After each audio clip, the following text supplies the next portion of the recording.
ప్రశుకి ఏం అవ్వదులే. మీరు రెగ్యులర్గా ఎక్కడ కలుస్తారు?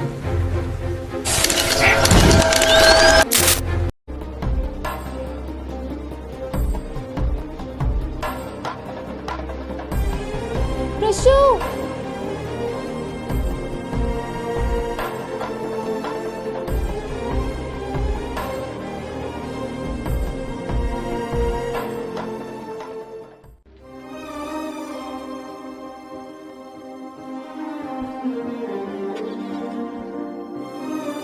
ప్రశు ఎందుకు ఇంట్లో నుంచి వెళ్ళిపోయావు?